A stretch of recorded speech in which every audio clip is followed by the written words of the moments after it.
बोटाच्या एका स्पर्शाने संबंध जगातील घडामोडी पाहण्यासाठी राजमुद्रा न्यूज लाईव्ह हे ॲप इन्स्टॉल करा व चॅनलला सबस्क्राईब करायला विसरू नका.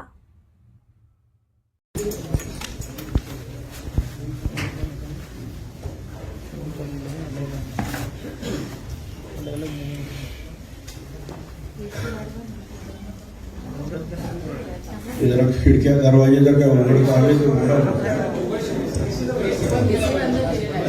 एसी राहू दे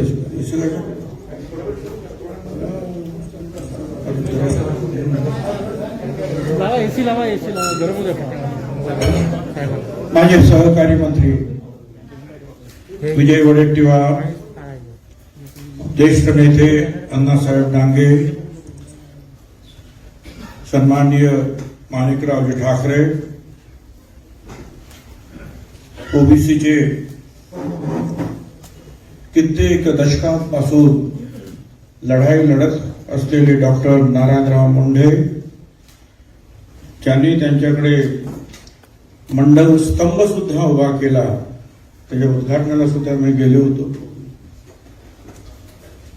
या ओबीसीच्या शाहू फुले आंबेडकरांच्या आणि या सगळ्यांच्या इतिहासात शब्दांचा अभ्यास करून ज्यांनी आपल्या समोर अनेक गोष्टी उलगडून दिल्या त्या प्राध्यापक हरी नरके, प्राध्यापक बबनराव तायवाडे, बापू भुजबळ, ईश्वर बालबुद्धे, धनराज वंजारी, सुषमा मोराडे, संजय भुते, बाळासाहेब सानप, बालाजी शिंदे, अरुण करमाटे, सोमनाथ पाशेड, साधना राठोड, शरद कोळी, महात्मा फुले समता परिषद, ओबीसी विजययुती, सर्व संघटनाचे सर्व कार्यकर्ते, अधिकारी, माझ्या बांधवांनो, भगिनी आणि मातांनो, माणिकरावांचं नाव घेतलं ना माझ्या गप्प मस्त भाषण होईपर्यंत चुकलं तर चुकलं, त्यांना नाही. आज इथे सगळ्यांना माहिती आहे की छत्रपती शिवराय इथे या देशाचं दैवत आहे. त्यांनी या देशामध्ये राज्यक्रांती घडवली. महात्मा ज्योतिराव फुल्यांनी सामाजिक क्रांतीची मुहूर्तमेढ रोवली आणि राज्यकर्ता म्हणून त्या संदर्भातले निर्णय घेण्याचं काम, पहिलं आरक्षण देण्याचं काम राज्यकर्ता म्हणून छत्रपती शाहू महाराजांनी केलं. आणि अर्थातच आपल्याला स्वातंत्र्य मिळाल्यानंतर या सगळ्या गोष्टी कायद्यात बसवण्याचं काम डॉक्टर बाबासाहेब आंबेडकरांनी केलं. तर आज ह्या फुले शाहू आंबेडकर आमची दैवत आहे. त्यातल्या एका दैवताचं शाहू महाराजांचं त्यांचा जन्मदिन मी त्यांना आदरपूर्वक नमस्कार करतो.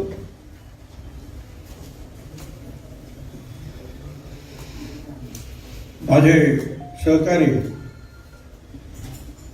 ओबीसी खात्याचे मंत्री, आता मी हे का म्हणालो, जेव्हापासून या ओबीसींना आरक्षण मिळायला लागलं तेव्हापासून हे सगळे प्रश्न ओबीसी सोडून दुसऱ्या कोणाच्या तरी म्हणजे मंत्री ते सांभाळायचं. अर्थात त्याचा ही सवय आहे, जो तो आपलं बघत असतो. ओबीसीचं कोण बघणार.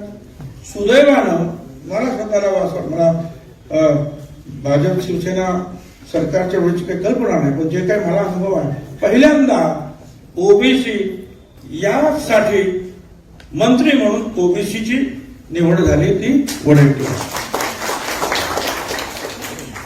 आणि मग त्या वडेट्टीवाराने आम्हाला सांगितलं की सगळ्यांनी एकत्र यायला पाहिजे, तुम्ही या. म्हटलं अवश्य, तुम्ही ओबीसीचे मंत्री आहात आणि तुम्ही बोलवल्यानंतर सगळ्यांनी यावं.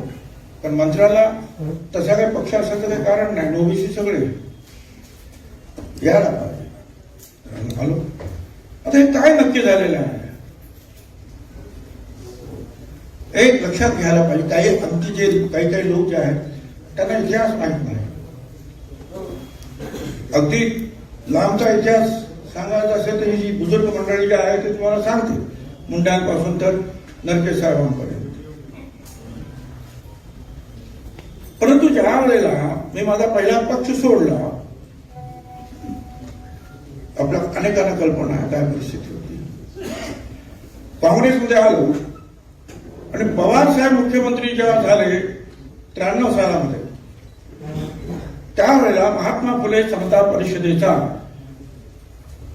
पहिली रॅली जी आहे ही जालन्याला झाली. कडक उन्हामध्ये सगळे ओबीसी हजर होते. 6-8 तास बसले, मांड्यांना फोड आले. स्टेजवर मुख्यमंत्री शरद पवार होते, विलासराव देशमुख होते, शिवाजीराव देशमुख होते, सीताराम केसरी होते, अनेक लोक होते. मी त्याला गृहनिर्माण मंत्री होतो आणि आम्ही सांगितलं आम्हाला दुसरं काही नको. व्हीपी सिंग साहेबांनी जो मंडल आयोग ऍक्सेप्ट केलेला आहे तो मंडल आयोग या महाराष्ट्रामध्ये ताबडतोब लागू करा. आमची एवढीच मागणी आहे, आमची दुसरी मागणी नाही. आणि सगळ्या लाखो लोकांनी हात वरती केले, आम्हाला दुसरं काही नाही. त्यांनी एक तर ते आहे ही लढाई आजची नाही, स्वातंत्र्य मिळाल्यानंतर ही लढाई सुरू झालेली आहे. ते आज ताकद सुरूच आहे. कधी तिला यश मिळालं, कधी आमचे जे आहेत अहवाल केराच्या टोपलीत फेकून देण्यात आले. कालनकर अहवाल, आमका अहवाल, तमका अहवाल, सगळे सदस्य एका बाजूला आणि अध्यक्ष एका बाजूला. एकदा तर पूर्णपणे अहवाल दिला सुद्धा की हो ओबीसीचं जे आहे आयोग निर्माण करून आरक्षण दिलं पाहिजे, फक्त अध्यक्षाचा विरोध. तिला कचऱ्याचे शेवटी मंडल आयोग निर्माण झाला. आमच्या मंडल आयोगाने अभ्यास करून या म्हणजे या देशामध्ये 54% ओबीसी आहे, त्याच्या अर्ध आरक्षण 27% आपल्याला दिलं. 27% कसं आलं हे सुद्धा लोकांना माहित नाही. 27 28 का नाही, 30 का नाही, 54% अर्ध आरक्षण दिलं. आम्ही सांगितलं की हे आरक्षण महाराष्ट्रात लागू करा. तुम्हाला मी सांगतो, हे आरक्षण महाराष्ट्रात लागू करणारं महाराष्ट्र त्या देशाचं पहिलं राज्य. पवार साहेबांनी ते महिन्याभरामध्ये लागू केलं. त्याचे आभार. ते आरक्षण शिक्षणामध्ये, नोकऱ्यांमध्ये आणि राजकीय आरक्षण दिलं. परत एकदा सगळ्यांना मी सांगतोय, आताचा जो प्रॉब्लेम निर्माण झालेला आहे हा तुमच्या शिक्षणाच्या आरक्षणाच्या संदर्भात नाही. ते आरक्षण आहेच, नोकरीच्या आरक्षणा संदर्भातला नाही. ते आरक्षण शाबूत आहेच. हे आरक्षण हे तुम्हाला जे राजकीय आरक्षण दिलेलं आहे, ग्रामपंचायतीपासून तर महापौरांपर्यंत, जिल्हा परिषद अध्यक्ष, त्या सगळ्या ते आरक्षण धोक्यात आलं. 56,000 पेक्षा जास्त जागा त्या आहेत, ग्रामपंचायतीपासून महापौरांपर्यंत. आता मी काही कुणावर आरोप करायला इथे आलो नाही. बीजेपीवर नाही, कुणावर नाही, तुमच्यावर नाही, कुणावर नाही. जर काही गोष्टी मी सांगतच असेल ते फक्त आमच्यावर आरोप झाले, ते आरोप चुकीचे कसे आहेत आणि किंवा काय घटना घडलेल्या आहेत ते मानतो. मी फडणवीसांवर आरोप करत नाही, पंकजाताईंवर आरोप करत नाही. पण ते जे म्हणतात ते दिशाभूल करणारं कसं आहे हे तर लक्षात आलं पाहिजे तुमच्या. त्याच्यासाठी त्यांचं नाव घ्यावं लागलं. बाकी माझं तर म्हणणं आहे की सगळ्यांनी एकत्र या. मी तर त्या दिवशी सांगितलं, काल परवा, फडणवीस साहेब तुम्ही ओबीसीचे नेते, चला मोदी साहेबांकडे, तुम्ही आमचे नेते आणि आम्हाला ते एम्पिरिकल डाटा द्या, आरक्षण आमचं वाचतंय, चला तुम्ही, काही हरकत नाही. आम्ही सगळे कोण पुढे, श्रेय सगळं तुम्हाला घ्या, काय प्रश्न आहे, मलाही नको, तुम्हाला घ्या. ओबीसी साठी तुम्ही लढताय ना. आज स्वतः ओबीसी साठी त्यांचं ते काहीतरी आहे ते चक्काजाम वगैरे करा, मला आनंद आहे, मी स्वागत करतो त्याचं सगळं. जो जो ओबीसी साठी रस्त्यावर येतोय, जो जो ओबीसी साठी बोलतो आहे, जो जो ओबीसी साठी लिहितो आहे, ह्या सगळ्यांचं मी मनपूर्वक स्वागत करतो. पक्ष कुठला मला त्याच्याशी काही कर्तव्य नाही. ओबीसीचा आवाज उठतोय, ठीक आहे, 2-4 शिव्या मला तुम्ही देतात द्या, पण ओबीसीवर बोला, काय हरकत नाही. त्यात खूप रट्टे झालेले आहेत मी या ओबीसीसाठी. मेहनत आम्ही सगळ्यांनी घेतलेली आहे. रामलीला मैदान ओबीसीचं भरवलेलं आहे समता परिषदेच्या माध्यमातून. 7 लाखाचं मैदान गांधी मैदान पटनाचं भरवलेलं आहे. राजस्थान असेल, हरियाणा असेल, पंजाब असेल, गुजरात असेल, आंध्र असेल, अनेक ठिकाणी, युपी असेल, एमपी असेल, त्याचे त्या अडचणी पण आम्हाला ज्या ते काय असतात ते त्रास तो सुद्धा भोगावा लागला. ओबीसी जर तुम्ही म्हणता त्याप्रमाणे जर तो एकटा असता तर एवढा त्रास नसता. म्हणजे निवडणुकीला सुद्धा आम्ही जेव्हा उभे राहतो, आता काही तुमच्या विधानसभेच्या ठीक आहे ते काम आम्ही करतो सगळ्यांबरोबर असत. नाशिकला माझे किती काम केलं, समीर भाऊ उभे राहिले, मी उभे राहिले, आणि त्या दिवशी मराठा समाजाच्या आरक्षणाच्या त्या संभाजीराजांच्या समोर, छत्रपतीच्या समोर मी बोललो. अहो 5 वर्ष सगळं छगन भुजबळ चांगला असतो, सगळी कामं विमं करतो, सगळं 5 वर्ष झाली, निवडणूक आली का तू ही जात कंची जात आली. बर मग त्यावेळेला सगळ्यांनी एकत्र यावं की नाही, बाकीच्यांनी ओबीसी अजिबात. आज सुद्धा आपल्याला हा माळी आहे, तो वंजारी आहे, धनगर आहे, काय तो कुंभार आहे, काय तो हे आहे, आणि मग कुठे जायचं? बोलताना सगळे बोलतात. आज ग्रामपंचायत असो, जिल्हा परिषद असो, नाही तर दुसरी कुठची निवडणूक असू दे, त्या ओबीसी मध्ये कुठल्याही जातीचा उमेदवार एखादा उभा राहिला तर बाकीच्या जाती त्याला सपोर्ट करत नाही. तुमची परिस्थिती वेगळी आहे, तुमच्याकडे सगळं ओबीसीच आहे, आमची परिस्थिती तशी नाही. जेव्हा लोक बोलत का नाही ओबीसीचे आमदार गप्प का आहेत, परिस्थिती आहे तुम्ही समजून घ्यायला पाहिजे. शेड्यूल कास्ट मतदारसंघ जर रिझर्व असेल तर तिथे दुसरा माणूस उभा राहू शकत नाही, मराठा उभा राहू शकत नाही, माळे उभा राहू शकत, तो शेड्यूल कास्टच असतो. त्यामुळे ते सगळे शेड्यूल कास्टसाठी मोठ्यानं बोलतात आणि एकत्रित येतात. शेड्यूल ट्राईबचं ते सुद्धा तसंच, कारण रिझर्व आहे मतदार, आमचा रिझर्व नाही, आमच्या इथे कोणी उभा नाही, आणि त्यातून आम्हाला निवडून यावं लागतं. आणि मग त्या वेळेला जो आहे हे आमदार बोलत का नाही, बोलत का नाही याचे जे तुम्ही विचारता ना, त्याचं कारण ते आहे, बोलत नाही, कारण त्यांना परत जायचं असतं मतदारसंघात आणि निवडून यायचं असतं.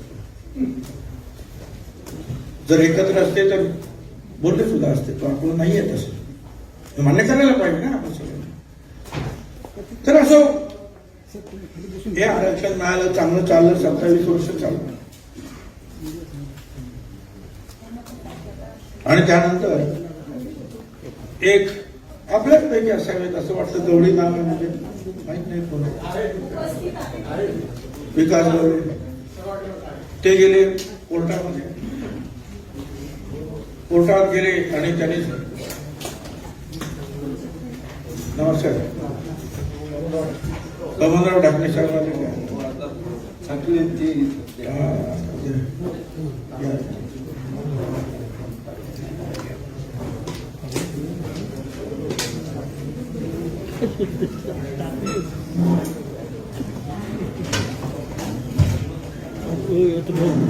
मेल आय डी देऊ, हाय करू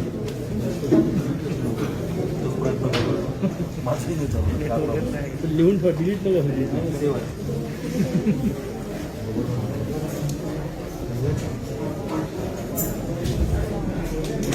असो, एक मिनिट शांत राहा. 2010 मध्ये एक केस झाली सुप्रीम कोर्टात आणि ती के कृष्णमूर्ती केस म्हणून म्हटली जाते.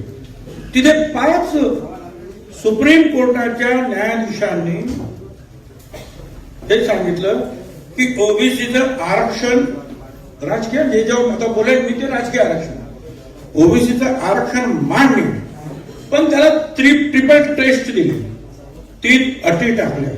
त्या 3 अटी पूर्ण करा आणि मग ओबीसीचं आरक्षण मान्य. अट काय?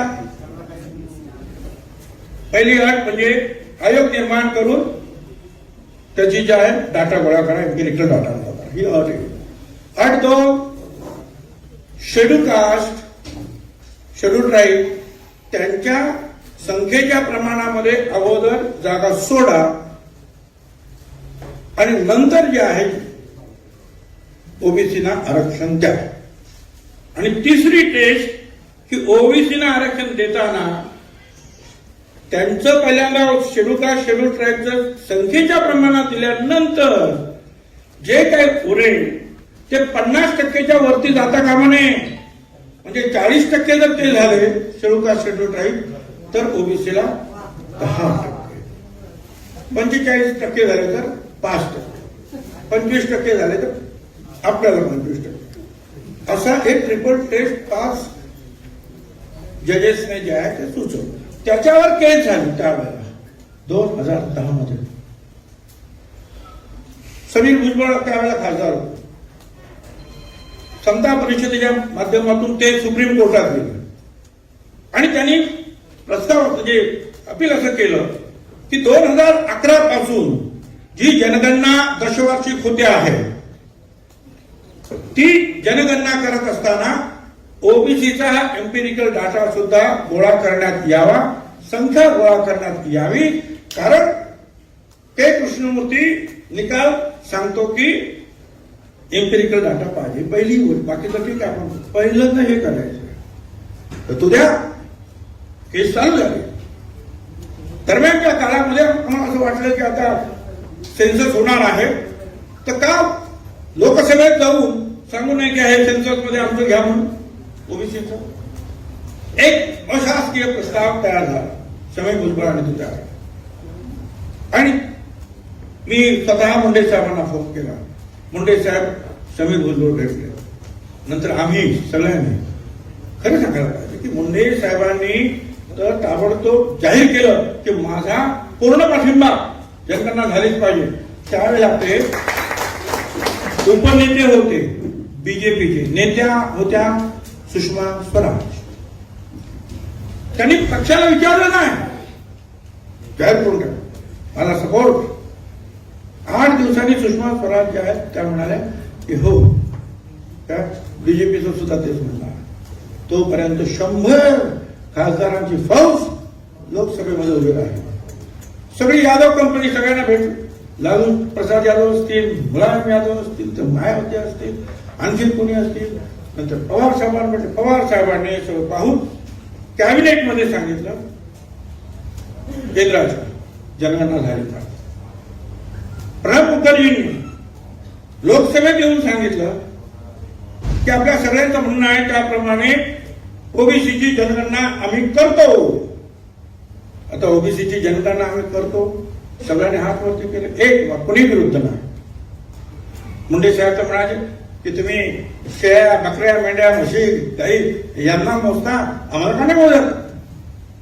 आणि अशा रीतीने जे आहे तो प्रस्ताव मंजूर झाला. आता तो प्रस्ताव मंजूर झाल्यानंतर सुप्रीम कोर्टात केस आम्ही मागे घेतली, कारण आमचं मागणं तेच होतं की त्यांनी करावं. ते मंजूर झालं. आता तिथे झालं असं की ही जी काही मोजणी जी आहे किंवा एक काम ते दर 10 वर्षानं सेन्सस कमिशनर करतं या देशाचं, ते त्यांनी केलं नाही. ते दिलं ग्राम विकास खात्याकडे आणि शहराचं दिलं शहर विकास खात्याकडे. ते म्हणायचं फरक काय? सेन्सस कमिशनरकडे तुम्ही ज्या वेळा ती माहिती देत आहात, जर चुकीची माहिती दिली तर त्याला कारावासाची सजा आहे. त्याला काय ते आणि जे जगाच्या समोर आहे हे एवढं आहे पब्लिक डोमेन म्हणतात. परंतु मग पुढे काय झालं, त्यांनी जाहीर केल्यानंतर त्या कामाला हळूहळू सुरुवात झाली. 2013 सालपासून तुझ्याकडून 2014 आणि नंतर तोपर्यंत अर्थातच मोदी सरकार आलं, बीजेपीचं आपलं सरकार गेलं आणि तो डाटा जो आहे तो संपूर्ण बीजेपीच्या सरकारच्या ताब्यात आला. कोणाला आठवत असेल तर जेटली साहेबांनी एकदा वर्तमानपत्रात जाहीर केलं मीडियाला आणि त्याच्या मोठ्या बातम्या आल्या की ओबीसी जनगणनेमध्ये ओबीसीचे हाल अतिशय वाईट आहे असा रिपोर्ट आलेला आहे. घरांच्या बाबतीत, शिक्षणाच्या बाबतीत, नोकरींच्या बाबतीत, शारीरिक हेल्थच्या बाबतीमध्ये सगळ्यांच्या बाबतीत अतिशय वाईट आलेला आहे. पण त्यांनी आकडा सांगितला नाही. मला असं वाटतं ते विकास गवळी ते 2017 मध्ये मला असं वाटतं की ते त्यांनी केस केली असावी.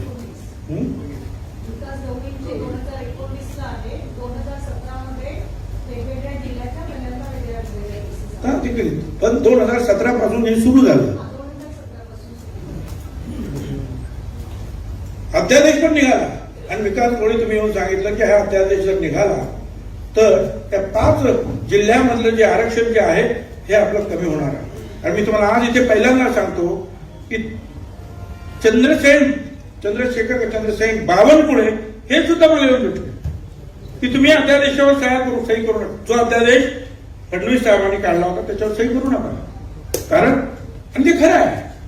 कारण केस काय होती, केस होती ग्राम विकास खात्यातील जे आहे नागपूर आहे, धुळे, नंदुरबार, वाशिम, अकोला इथल्या जिल्हा परिषदेच्या बाबतीतली होती. म्हणजे ती केस कोणाकडे गेली, ग्राम विकास खात्याकडे. आता त्यांनी सांगितलं की खरं आहे की आणि त्या आदेशामध्ये पण तेच म्हटलं आहे. तो आदेश माझ्याकडे आहे, त्या आदेशात तेच म्हटलेलं आहे. त्याच्याप्रमाणे ते आरक्षणावर आपल्याला पाणी सोडावंच लागतं. आणि त्या पुढे त्या अध्यादेशात म्हटलेलं आहे की आम्ही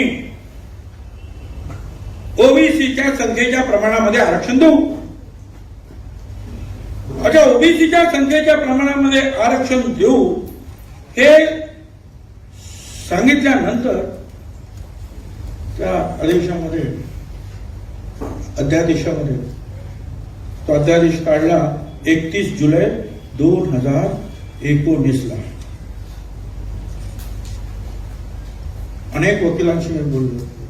त्यांनी सांगितलं अध्यादेश त्या ट्रिपल टेस्टला बाजूला सारून केलेला आहे. हा अध्यादेश कसं काय करणार, लागू कसं होणार. बर, हा अध्यादेश अगर बरोबर आहे असं जर समजा तर मग ताबडतोब दुसऱ्या दिवशी 1 ऑगस्टला 31 जुलै अध्यादेशाची तारीख आहे. 1 ऑगस्ट फडणवीस साहेबांनी पत्र लिहिलं नीती आयोग भारत सरकार आणि त्याने काय लिहिलं, therefore request you to kindly direct the concern officers to share the whole unit level data of Maharashtra containing only geographical identification particulars and caste category वगैरे. म्हणजे आणि मग सांगितलं data will be kept confidential and will be use only for the purpose of government of Maharashtra. तो data द्या असं 1 तारखेला त्यांनी लिहिलं. त्याच दिवशी त्या खात्याचे जे सेक्रेटरी होते ग्राम विकास त्यांनी लिहिलं आर.पी. मीना म्हणून joint secretary minister of social justice and empowerment, तेच डाटा द्या. जनार्दन यादव भारताचे registrar general of India ministry of home affairs त्यांनी पत्र लिहिलं हे social economic caste survey data excluding the religion and caste data has been finalized and published by MORD and MOHUPA in 2016. Data गोळा झालेला आहे. The raw caste data has been handed over by this officer दिला to the Ministry of Social Justice and Empowerment, who is the nodal ministry for this work. म्हणजे आम्हाला जो आहे तो data घेतला आणि सोशल जस्टिस डिपार्टमेंटला दिला असं जनार्दन यादव. आणि म्हणून त्यांनी सांगितलं, in the light of above a view on the raw case data needs to be taken by the Ministry of Social Justice and Empowerment.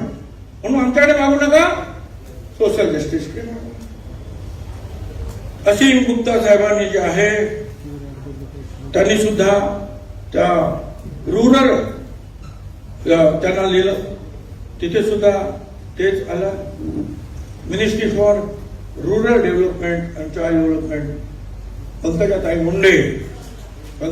मुंडेंनी आता कळलं की बा सोशल जस्टिस म्हणजे त्या डिपार्टमेंटचे मंत्री होते थावरचंद गेहलोत आणि राज्यमंत्री होते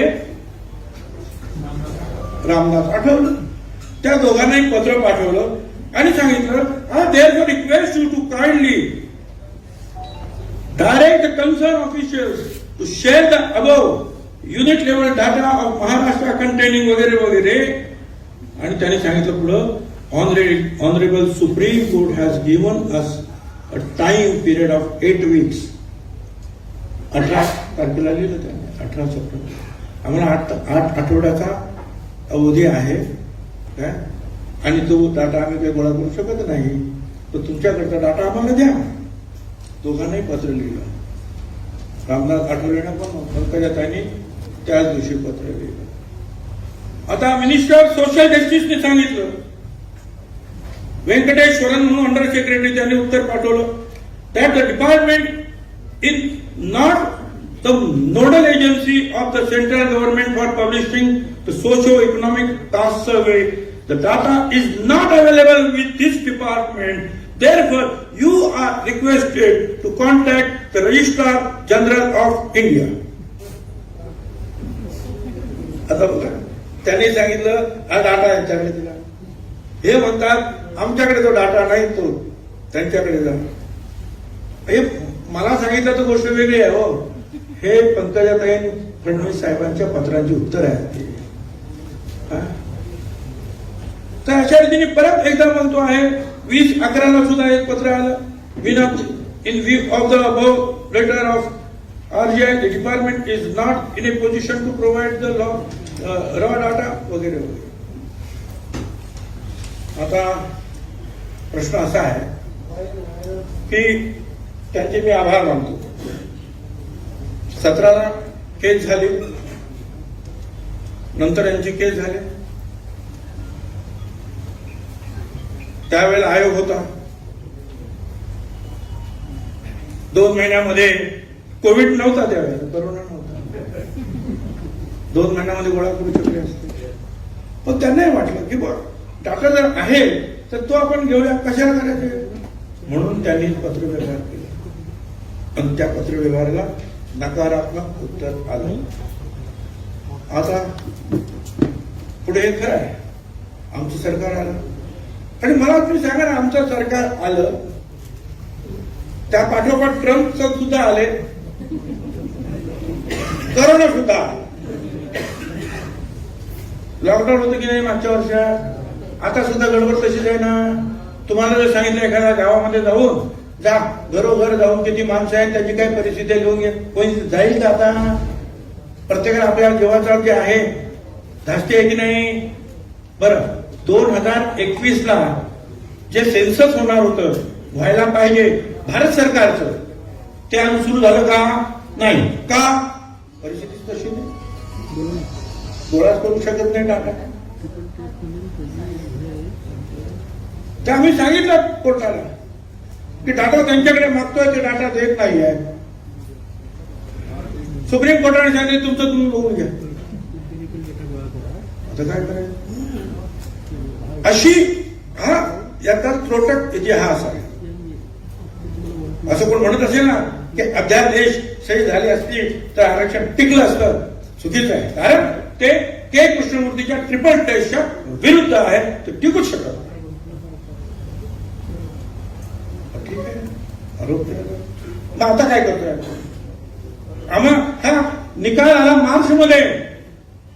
खरं सांगतो तो पण कल्पना सुद्धा नव्हती काय काय, कारण डिपार्टमेंट ते ग्रामविकास इफेक्ट इतर मागासवर्गीयांवर एकदम जो निकाल आला तो बॉम्ब गोळ्या घालून पडला. आणि मग आम्ही धावून काय झालं तो म्हणे असं असं. मग आम्ही जाऊन तिथे काय म्हणतात तुम्ही जे स्टे मागितला त्याच्यावर परत. दुसरे पण काही मग आम्ही प्रयत्न केले, दुसऱ्या राज्यांनी पण त्याच्या संदर्भात बोलावं, ते पण बोलले, पण कुणी काही ऐकलं नाही. आणि खानविलकर साहेबांचं जे बेंच होतं सुप्रीम कोर्टाचं त्यांनी सांगितलं ते आम्हाला काही सांगू नका, तुमचं आरक्षण मान्य, आरक्षण नकारलं नाही, राजकीय आरक्षण सुद्धा नकारलं नाही, ट्रिपल टेस्ट पूर्ण करा. आयोगातर्फे एम्पिरिकल डाटा आदिवासी आणि दलितांना त्यांच्या प्रमाणात उरलेलं जे आहे 50% वरती जाता कामा नये तेवढं यांना द्या. आता आम्ही पुन्हा आताच माझ्या हातात आलंय परत एकदा फक्त सुप्रीम कोर्टात जातो एका कारणासाठी की आम्हाला बाकी काही नाही, आम्हाला डाटा द्यायला सांगा. कारण हा डाटा जो आहे ही कोणाच्या घरची संपत्ती नाहीये, त्याच्यात लपवण्याचं काय. देशाचा डाटा तुम्ही गोळा केला, ज्यांच्यासाठी डाटा गोळा केला, सुप्रीम कोर्टाच्या निर्णयामुळे त्यांच्यावरच गदा आली, तो डाटा सांभाळून ठेवून काय पुजायचा का. हा निर्णय अख्ख्या देशाला लागू आहे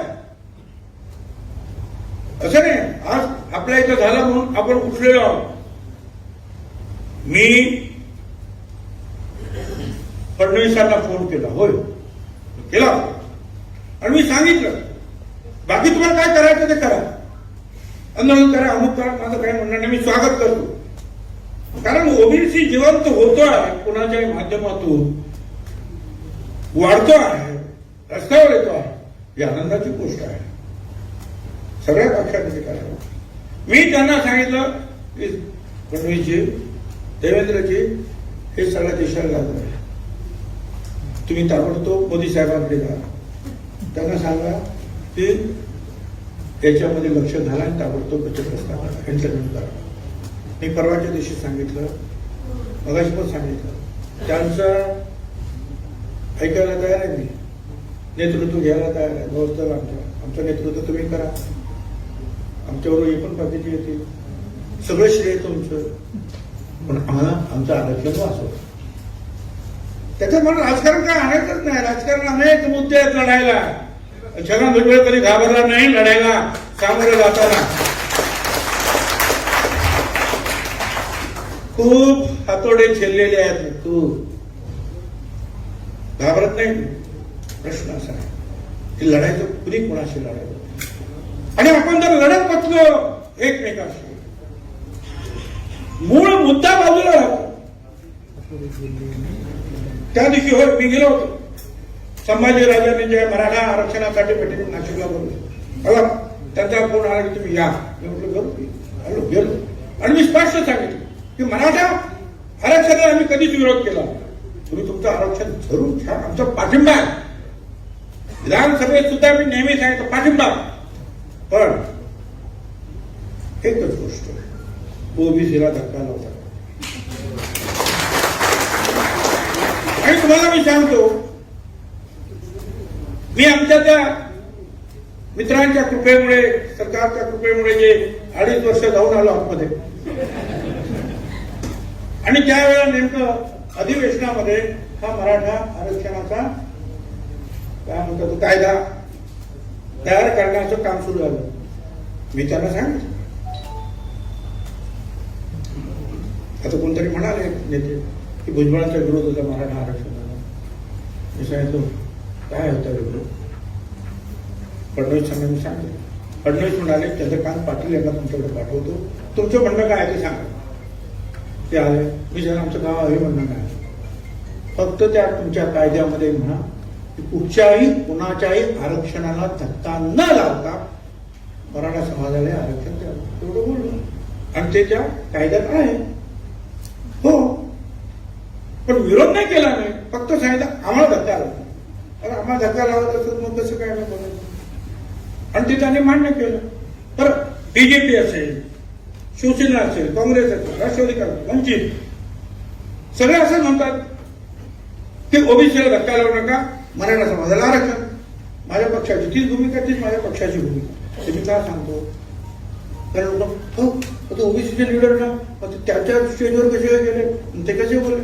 तुम्ही ओबीसीचे गावागावातले, शहरातले, जिल्ह्यातले लीडर्स आहात, तुम्हाला कळलं पाहिजे की हे काय कशासाठी आहे. आणि आम्ही सातत्यानं जे एक समजवत्याची भूमिका घेऊन शेवटी आपल्याला सगळ्यांना बरोबर घेऊनच आपले कायदे जे आहेत, आपल्या बाजूचे जे आहेत करून घेतले पाहिजे, आपल्या पदरात काढून घेतले पाहिजे.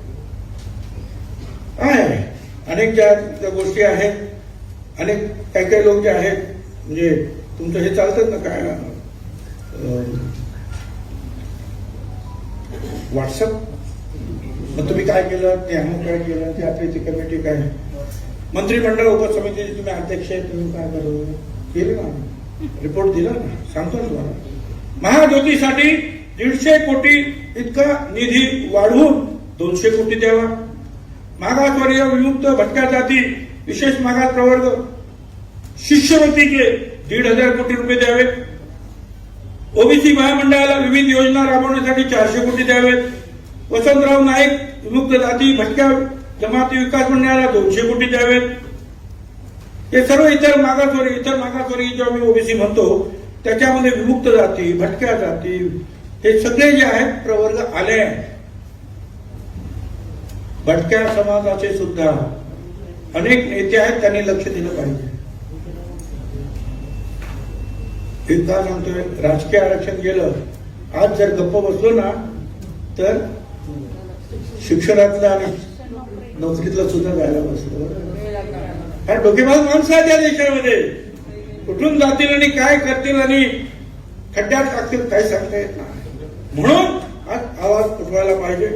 हे सगळ्या लोकांना जे मी सांगितलं ना, 36 जिल्ह्याच्या ठिकाणी 72 वसतिगृह भाडे तत्वावर सुरू करण्यास मान्यता देऊन 150 कोटी रुपये मान्य करून द्यावे. या ओबीसीसाठी सावित्रीबाई फुले घरकुल योजना करावी. राज्यातील स्वयंस्वाधार योजनेच्या धर्तीवर आधार योजना सुरू करावी, जसं बाकीच्या आहेत तसं आम्हाला. आणि विद्यार्थ्यांसाठी, मागासवर्गीय विद्यार्थ्यांच्या स्वतंत्र भत्त्यासाठी 100 कोटी द्यावे. वसतिगृह न मिळालेल्या ओबीसी विद्यार्थ्यांसाठी प्रतिवर्षी 60,000 इतका निर्वाह भत्ता द्यावा. त्याच्यात हे म्हटलं, जनगणना हा विषय केंद्र शासनाशी संबंधित असून इतर मागास प्रवर्गाची जे आहे त्यांच्याकडून जनगणना मागावी किंवा मग आपण जनगणना करावी. राज्य शासनाच्या सेवेतील इतर मागास वर्गासहित सर्व मागास प्रवर्गाचा रिक्त पदाचा अनुशेष करण्यासाठी विशेष मोहीम. युजीसीच्या गाईडलाईन प्रमाणे शिक्षण संस्थेतील रिक्त पद भरताना विशेष निहाय आरक्षण न लावता संस्थेनिहाय. आता हा मुद्दा तुम्हाला कितपत माहिती आहे माहित नाही, कारण काय प्रत्येक वेळेला या डिपार्टमेंटला लावलं, त्या डिपार्टमेंटला लावलं. आता आमचा नंबर जो आहे तो बिंदू नामावली 6वा 7वा कधी 8वा येतो. प्रत्येक ठिकाणी असं लावला तर आमचा नंबरच येत नाही. त्याच्यामुळे संपूर्ण इन्स्टिट्यूटमध्ये कुठल्या जातीचे किती आहेत त्याप्रमाणे आमच्या ओबीसीचं सुद्धा आरक्षण द्या. तर अशा रीतीनं हे आम्ही केलं नाही असं नाही. त्याच्यानंतर काही गोष्टी ताबडतोब मंजूर झाल्या, काही गोष्टी ज्या मंजूर होतील. पण आता जे आहे आपल्याला, आतापर्यंत काय झालं, धनगर समाजाचं मी त्यांच्या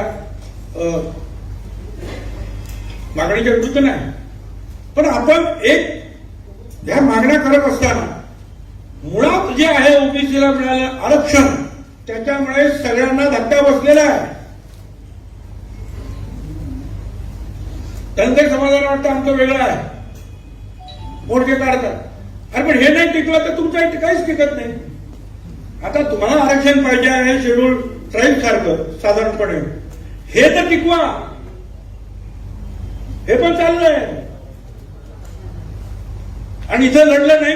आणि मी तुम्हाला सांगतो, बाकी धनगर समाजाच्या ज्या मागण्या आहेत त्याला मला पाठिंबा आहे, परंतु तुम्हाला सांगतो, माळी म्हणून तुम्हाला काही मिळणार नाही, दवंडी म्हणून काही मिळणार नाही, वंजारी म्हणून काही मिळणार नाही, आणखी जे काही जे आहे सुधार विचार काय तुम्हाला मिळेल ते ओबीसी म्हणून मिळेल. कारण बाबासाहेब आंबेडकरांनी 7,500 जाती या देशामधल्या त्यांच्यावर आरोप होता की त्यांनी जातीवाद वाढवला, त्यांनी जातीवाद वाढवला नाही. त्यांनी काय केलं, त्या सगळ्या 7,500 त्या देशातील जातींना 4 वर्गांमध्ये बसवलं. एक शेड्यूल कास्ट, दुसरा शेड्यूल ट्राईब, तिसरा ओबीसी आणि चौथा ओपन. मग आपण ओपन मध्ये आलो, ओबीसी मध्ये आलो.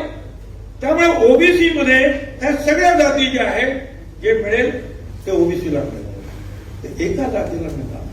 म्हणून मी नेहमी जे आहे सांगत असतो की ओबीसी सगळा एक होऊन आपण लढलं पाहिजे बाहेर. आणि हेही मी तुम्हाला सांगतो, मी पुन्हा पक्षाच्या विरोधात नाही, सगळ्या पक्षांचं मी स्वागत करतो, पण खरं बोलायला पाहिजे.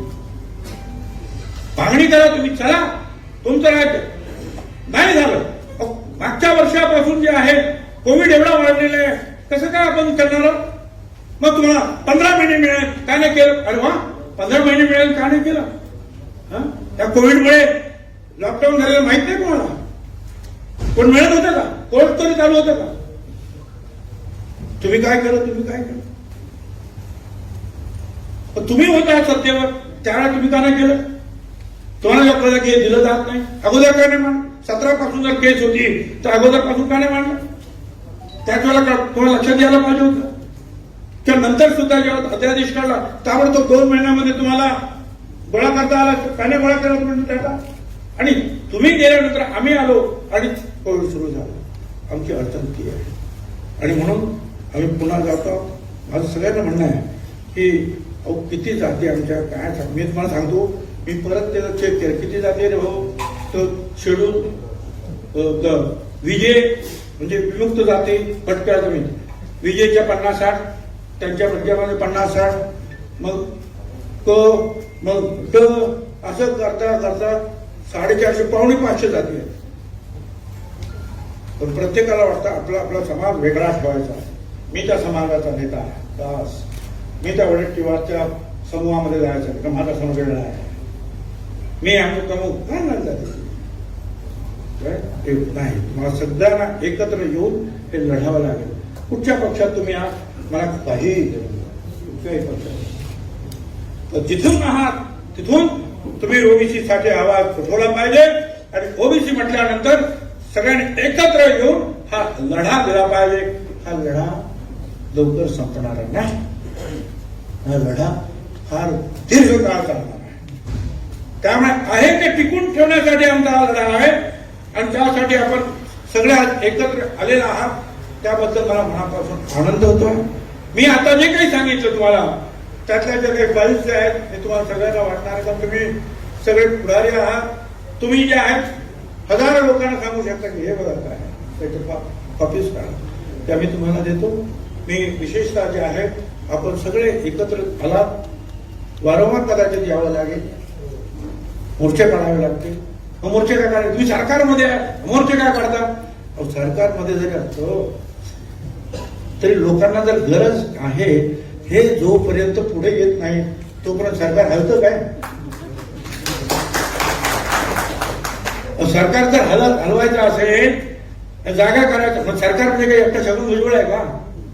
आणि सरकार म्हणजे काही एकटा वडेट्टीवार आहे का? सरकार अनेक लोकांचं आहे, अनेक त्यातले जे सेक्रेटरीज आहेत त्या सगळ्यांना कळलं पाहिजे की ओबीसी आज एकत्र झालेला आहे आणि त्याच्या मागण्या तुम्हाला मंजूर कराव्या लागतील. त्यांचं आरक्षण तुम्हाला परत द्यावंच लागेल.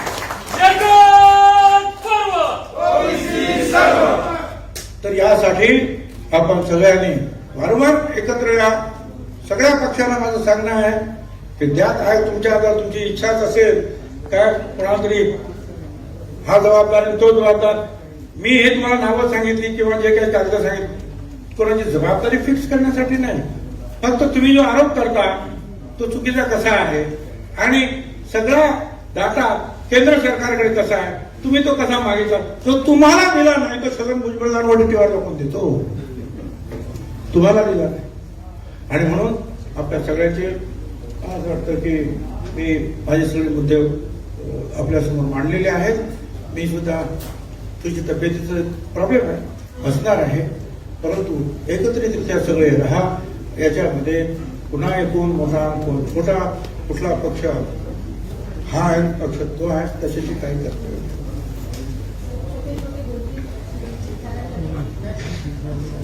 प्रश्नोत्तराचा तास जो आहे,